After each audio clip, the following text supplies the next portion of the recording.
नमस्कार साथियों और प्यारे स्टूडेंट। आज मनोज शर्मा जी जो हमारे सामने बैठे हुए हैं, मैं इनके बारे में क्या बताऊं। जब ये 2015 में मुझसे मिले तो पहले ही नजर में इन्होंने मुझे बहुत प्रभावित किया अपने सेवा भाव से। और शारदा आईएएस में जितने भी प्रोग्राम होते थे, सारे के सारे प्रोग्राम आयोजित करने का पूरा जो श्रेय जाता है मनोज जी को गया। मनोज जी ने एक तरीके से जब इस संस्थान से जुड़े तब ये संस्थान अपनी प्रारंभिक अवस्था में था। निरंतर इनके जुड़े रहने से ये हमारे जो और स्टूडेंट होते थे उनको हमेशा मोटिवेट करते थे।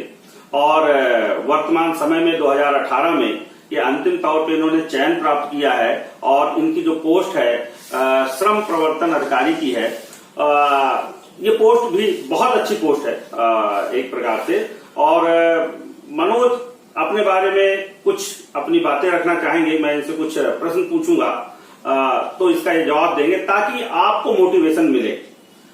मनोज, आपने अपनी तैयारी, इस जो तैयारी है आईएएस पीसीएस की, इसकी तरफ कब जो है आपने सोचना शुरू किया?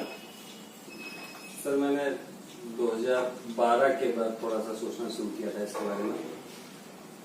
और मैं, क्योंकि ऐसा कुछ पारिवारिक बैकग्राउंड ऐसा है कि सर मैं बहुत ज्यादा फाइनेंशियली स्ट्रांग नहीं हूँ, तो बहुत ज्यादा मैं इसके बारे में, क्योंकि किसी संस्थान से जुड़ने के लिए बहुत काफी सपोर्ट चाहिए, तो वो मैं नहीं हो पा रहा था। तो मेरा एक दोस्त था सर जिसके पास मैं पढ़ने जाता था, और वो केवल इसलिए जाता था क्योंकि वो कोचिंग करता था और मैं सुबह उसके पास जाता था। उससे कहता था तुम्हारा रिवाइज हो जाएगा और तुम मुझे पढ़ा दो। तो सर इस तरीके से मेरी ये शुरुआत हुई और उसके बाद सर आपसे जुड़ना हुआ और तब से ये कंटिन्यू बना हुआ है सर। अच्छा मनोज, जब आपने तैयारी शुरू की उसके पहले आपने क्या क्या किया? चूंकि मुझे तो मालूम ही है, मैं चाहता हूं कि विद्यार्थियों को आप थोड़ा सा बताएं कि किस प्रकार का संघर्ष जो है आपने झेला है और किस प्रकार के नए नए अनुभव प्राप्त किए हैं जो आपके इस तैयारी में भी काम में आए। सर बेसिकली तो ये है कि जो बैकग्राउंड है वो विलेज वाला है, तो जो भी विलेज में काम होते हैं जैसे खेती बाड़ी है सब होता है सर हमारे यहाँ, तो हम वो भी करते हैं।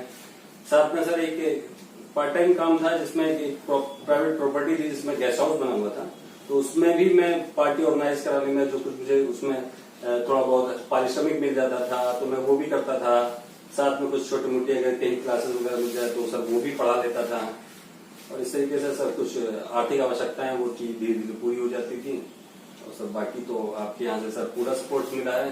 जो सबसे बड़ा सपोर्ट है वो सर ये संस्थान का ही है, जिसने मुझे कभी भी किसी भी जीएस की क्लास में कुछ स्पेशल बैचेस, कुछ कैप्सूल कोर्सेज सब्जेक्ट में किसी में भी सर मुझे आज तक यहाँ पर कुछ भी आपकी सर कृपा से ये सब कभी होना नहीं पड़ा। किसी फाइनेंशियली कोई जो बाधा है वो उत्पन्न नहीं हुई सर मुझे यहाँ पे। चलिए खैर, मैं तो यहाँ पे बता देना चाहता हूँ, इंटरप्ट करना चाहता हूँ कि बहुत सारे विद्यार्थी हैं जिनसे मैंने कुछ नहीं लिया है।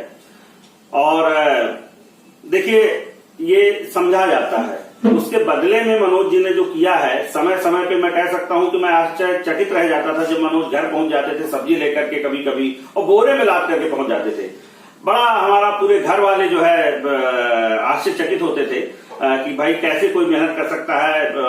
कुछ मेरे घर में पार्टियां हुई, एक शादी भी जो है समारोह हुआ, उसमें मनोज ने जो है बहुत अच्छा अरेंजमेंट किया।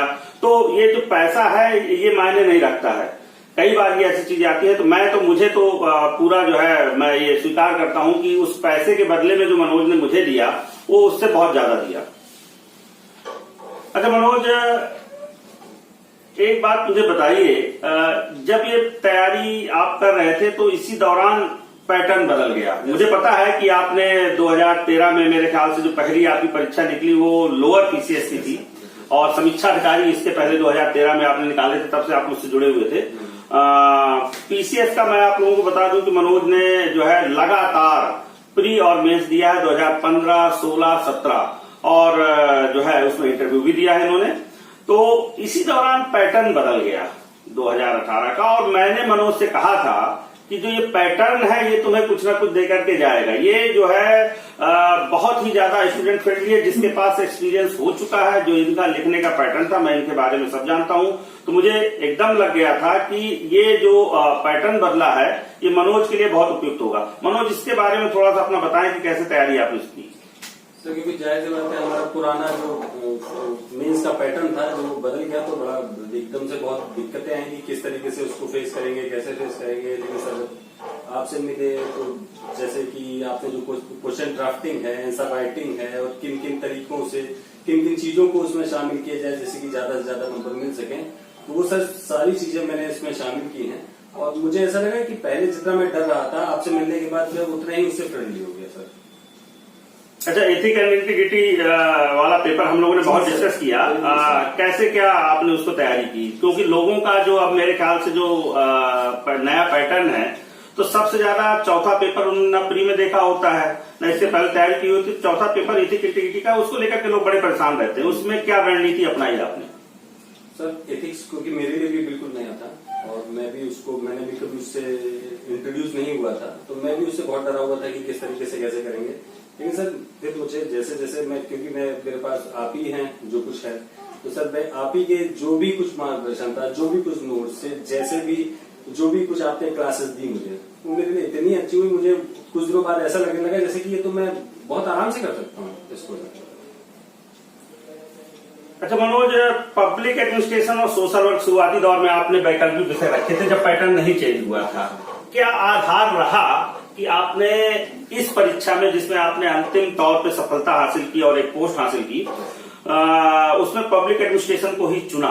क्या आधार रहा? सर पब्लिक एडमिनिस्ट्रेशन में तो पेपर 2 है, वो तो सर हम तो ज्यादातर बच्चे अपनी जो इंडियन पॉलिटिकल सिस्टम है या कॉन्स्टिट्यूशन है उसको पढ़ते हुए वो आधा तो वैसे ही उनको समझ में आता है और वो कर लेंगे बहुत आसान है, क्योंकि वो जो पूरा है वो इंडियन पॉलिटिकल सिस्टम और कॉन्स्टिट्यूशन से बेस्ड है। पेपर 1 जो है वो बहुत अच्छी तरीके से मैंने और जगह भी सर ट्राई किया, और मैंने जब उसको देखा कि वहां से बड़ा कंफ्यूजन क्रिएट हो रहा है, और जितना आपका मैटर है उससे मेरे जितने भी क्वेश्चन है वो सर सब सॉल्व हो जा रहे हैं। और इसी की वजह से मैंने डिसीजन ली कि मैं पब्लिक एडमिनिस्ट्रेशन ही रखूंगा, क्योंकि ये मेरा यहाँ पर भी और जीएस में दोनों जगह फायदा करेगा मुझे। ठीक है मनोज, एस्पायरेंट को आपने देखिए सफलता हासिल की है। जो सिविल सेवा की परीक्षा अभी शुरू करने वाले हैं या जो परीक्षा बने हुए हैं अंतिम तौर पर उन्हें सफलता नहीं मिली है, उनके लिए क्या संदेशा देना चाहेंगे आप? तो हम यही देना चाहेंगे, विश्वास रखिए, धैर्य रखिए, निरंतरता बनाए रखिए और कभी हार न मानिए।